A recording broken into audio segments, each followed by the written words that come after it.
3 Feet to the Left is my first book, and there's a little over 100,000 words in it. But 4.5 years ago, there were 0. I would like to give you an insight, partially into what it's like to be a pilot, take questions, things like that, but also to give you some insight into what into the rewarding and challenging and maddening and frustrating process that is writing a book. I was a 32-year-old captain who had undergone a really fascinating, interesting year for me personally, but I was sitting on a couch in a 6th floor Chicago apartment with an open laptop in front of me and a blank Word document and a cursor that was taunting me. Because it was saying, "You're a pilot, what do you know about writing books? Why would you ever want to endeavor to do such a thing?" But really, this isn't about me. This is about all of us, because we all have stories to tell. So I want to step back and give you 5 takeaways that I think will help you if you try to tell your own story. And number 1 is keep a journal. It was the advice that had been given to me by a number of captains when I found out that I was going to be a captain. And they said, keep a journal, you won't believe the stuff that happens to you. And so I kept a journal, and I couldn't believe the stuff that happened to me. The problem was I didn't ever previously keep a journal. So what do you put in it? How do you write it? I had to write something, which is the second tip, is just to keep writing. And we as writers sometimes get writer's block. And the only way to get past that is just to keep churning it out, because there's a story that needs to be told, and the only way to let that happen is to actually let the story flow. And I walked to the FedEx Kinko's and picked up for the first time my first manuscript. And it's such a good feeling, right? It's a thing, right? I have it in my hand. Instead, it's no ideas anymore. It's words and paragraphs, and they're all put together, and it's an actual thing. And I had a whole box of them. I stuffed them in little yellow envelopes, and I stuck some Starbucks cards in and sent them out to about 10 to 15 of my closest friends. But I was convinced this was good. This was really good. And it was painful, right, to wait the month or so that people took to read through and provide feedback. And then it comes back. And what do I see?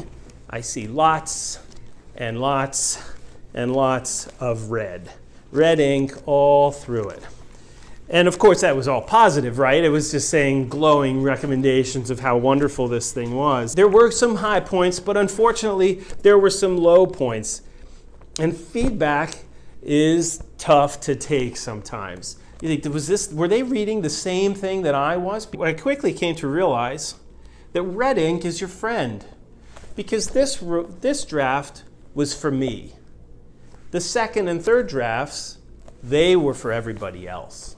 And if I wanted people, as I pictured them, being able to curl up at night, whether it's in bed or on a couch, and just get sucked into the book and all of the contents of it, then I needed to be able to, I needed the book to resonate with them.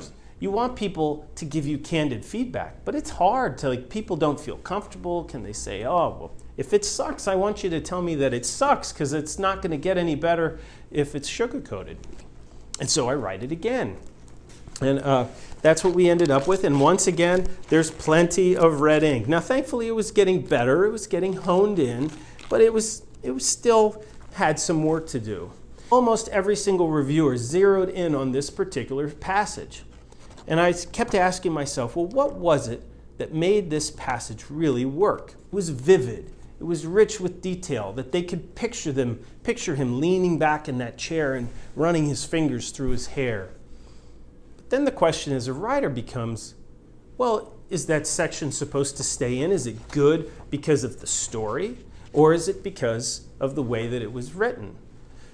And every word and every paragraph and every chapter has to earn its place. If you're an author, your job is to keep the pages turning. It's like communication across a barrier. And through the page, you have to be able to lose yourself in that imagery. And then your mother says to you, I think you need to change this and make it present tense, which doesn't seem like a lot. but it's an awful lot of work. I want to give you an example and tell me if you can tell the difference. My left hand fought to keep the wings level as gust after gust hit the plane. My right hand managed the throttles, pushing and pulling on them aggressively to counteract the jittery airspeed, bouncing up and down 10 knots at a time. I don't think that's a bad passage. But you as the reader already know that subconsciously you know that we've made it, we've landed, or else I wouldn't be writing this book looking back at this experience. So consider how it's actually, how much more vivid and present this passage is in the book once it's actually published. When a particularly strong gust hits us, I hear the muffled woos coming from behind the cockpit door of what has to be a sizable number of passengers. I know many of them are gripping their armrests, eyes closed, nervous and eager to be on the ground. It's humbling to think of the level of trust they're placing in Mike and me to get this right. But despite the pressure and the adrenaline racing through my veins, I'm strangely calm. I'm in the zone, focused on the runway and the constant adjustments that are necessary to keep the plane on glide path and on speed. Gust after gust hits the plane, forcing me to make constant corrections. I grimace as I fight the elements, first to the left, then back to the right. Again and again. The same goes for the throttles in my hand. I push and pull on them aggressively, commanding crescendos and decrescendos in the motor's symphonic whine as I chase after the jittery airspeed. The difference is engaging the senses. That if I wanted as a writer, or if you want as a writer, to make people feel like they're there, they have to be there. And when we're here, anywhere we are, there's sights and sounds and feelings and smells that the reader can imagine if you give them those details, if you give them just enough to make it come alive in their mind. And so the last bit of advice that I have is that you have to listen to that tiny voice in your head, because there's something that you know when the story is complete and when it's not as a writer.